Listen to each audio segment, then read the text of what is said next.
जी दोस्तों ते मेरे सज्जनों बेलियो ते प्याज की फसल च असीं अज खड़े हाँ। तुहानूं नज़र आ रहा ते माशाअल्लाह सोहना प्याज देसी प्याज साडे हत्थां च ते जनाब ये है कि प्याज ऐसी चीज़ है कि सरकार नबी पाक सल्लल्लाहु अलैहि वसल्लम तुहाडे ते साडे नबी रहमत लिल आलमीन उन्हां दा फरमान है कि जदों भी तुसीं किसी दूसरे मुल्क च या दूसरे शहर च जाते हो ना सब तो पहला उत्थे जाके ते उत्थों दा प्याज खाओ। ਉਹਦਾ फायदा ये है कि ਤੁਹਾਡਾ मैदा खराब नहीं होएगा तो जो भी तुसीं उत्थे खाओगे ना वो ਤੁਹਾਡੇ मैदे ਨੂੰ माफक आ जाएगा, फायदा देगा, नुकसान नहीं होएगा। यानी कि फायदा हो जाता है किसी नूं या उल्टियां वगैरह ठीक मामला। ये सरकार का फरमान है तो उही प्याज ते माशाअल्लाह उस प्याज की फसल च असीं मौजूद हाँ ते इहदा तुहानूं अज असीं विजिट करवाना है ते ये किन्ने दिनां च लगी है ते किन्ने दिनां च जनाब यानी कि तैयार हो जाती है फसल। जो सारी गलबात तशरीह करके जनाब तुहाडे नाल शेयर करनी है। नाल तुहानूं पूरे फसल का विजिट कराने ते नाल हरी मिर्च इहदा भी विजिट कराने इंशाअल्लाह तफसीलन दसने। ठीक है दोस्तों, तुसीं साडे नाल रहना ते इंशाअल्लाह इस ब्लॉग च बहुत ज़्यादा मज़ा आएगा। ठीक है जी।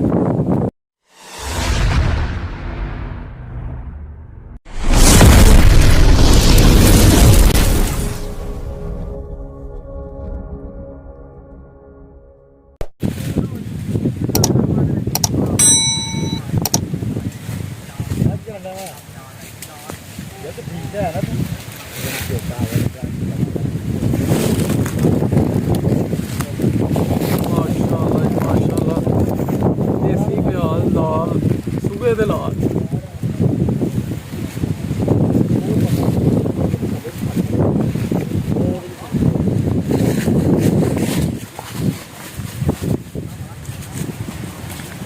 लो जी। बिस्मिल्लाहिर्रहमानिर्रहीम जी सज्जना साथियों दोस्तों वीरां भरावां नूं ते उम्मीद करने सारे खैर वाफियत नाल हो गया सी। अल्लाह दे करम फजल दे नाल दिहाड़ियां दुआवां नाल अलहमदुलिल्लाह अज दे नवें ब्लॉग दे विच दिहाड़ी खिदमत च हाज़र हां ते अज दा ब्लॉग करते हैं स्टार्ट।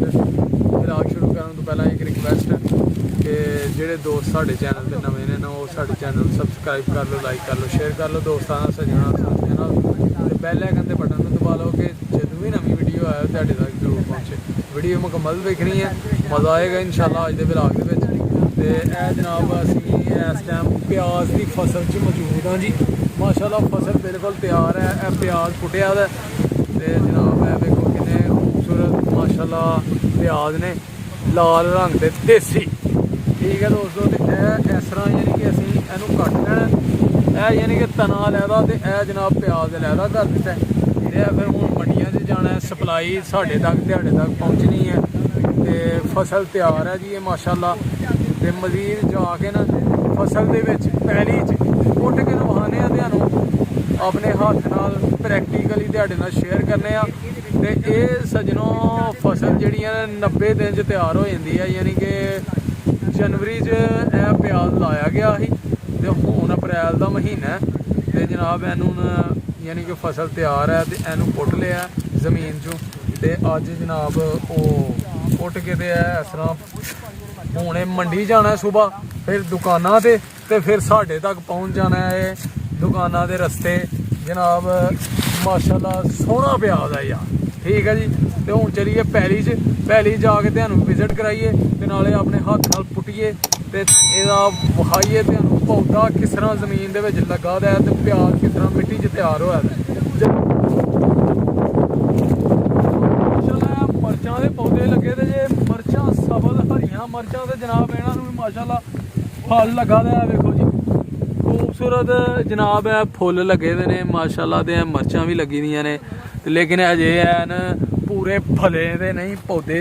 इन्हां नूं जरा 2-4 हफ्ता टाइम लगना है ते फिर पूरे भर जाने ने फल दे नाल माशाअल्लाह। ते हुण जिहड़ी है ना प्याज दी यानी कि फसल तैयार है ते इन्हां ने 2 फसलां लई दियां ने।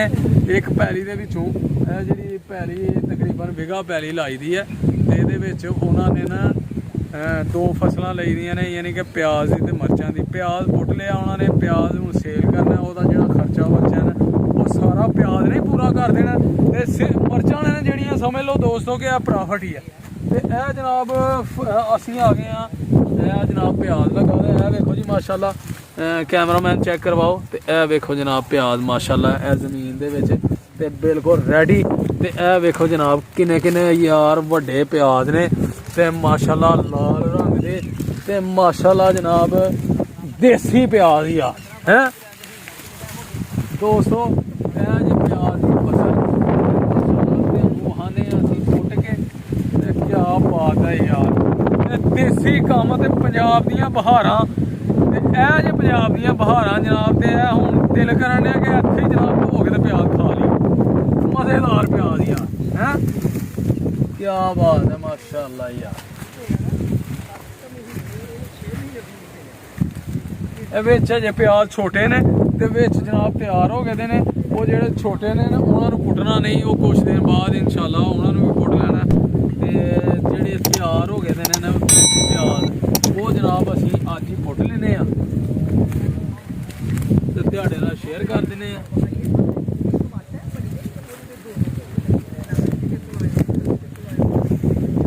एह वेखो जनाब प्याज माशाल्लाह यार माशाल्लाह प्याज दे ते ए वेख लो उन्होंने एक एक खेल दे उत्ते ना दो दो यानी कि पौधे लाए दे ने विच ही प्याज। एक लाइन ते यानी कि प्याज ते मरचां, दूसरी लाइन ते भी प्याज विच मरचां प्याज पुट्टिया जाना। ते ऐनी ऐनी वड्डी ते उत्ते आ वेख लो ना प्लास्टिक चढ़ाया दा। प्लास्टिक चढ़ाने दा मकसद ये है कि एह ता देर जेह्ड़े ने पौधे ओह् इन्हां नूं नुकसान ना होए, मौसमी असरात तो बचे रहन। यानी कि जेह्ड़ी सर्दी गर्मी पैंदी है ओह्दी वजह नाल ओह् मौसमी असरात तो बचाने वास्ते यह उत्ते प्लास्टिक चढ़ा दी गई है वड्डां दे उत्ते। ते फिर जनाब पौधे लाए दे ने ते एह माशाल्लाह 90 दिन की फसल है। ते प्याज तो बिल्कुल रेडी है। ते हुण मरचां जेह्ड़ियां ने दोस्तों ओह इन्हां ने जनाब हफ्ते के बाद फुल फल देन लग पैना, जो भी इंशाल्लाह मजीद तुहाडे नाल शेयर करांगे। ते ठीक है दोस्तों अज दा व्लॉग यही है। ते इंशाल्लाह उम्मीद करने तुहानूं जरूर पसंद आई होएगी साडी वीडियो। ते कमेंट करके जरूर दस्सना, लाइक करना, शेयर करना दोस्तों नाल, सज्जनां साथियां नाल। ते साडे चैनल नूं करना सबसक्राइब ते बैल आइकन दे बटन नूं दबा लो क्योंकि जदों भी वीडियो आए तुहाडे तक जरूर पहुंचे। ते अपना ते अपने माँ बाप का रखना है ख्याल, उन्होंने करनी है बहुत ज़्यादा खिदमत सेवा, नमाज जरूर पढ़नी है तो सानू भी रखना दुआवां च याद। ठीक है फिर इंशाल्लाह अगले व्लॉग च होएगी मुलाकात, उदों तक सानू दिओ इजाज़त। ओके अल्लाह हाफ़िज़, अस्सलाम वालेकुम।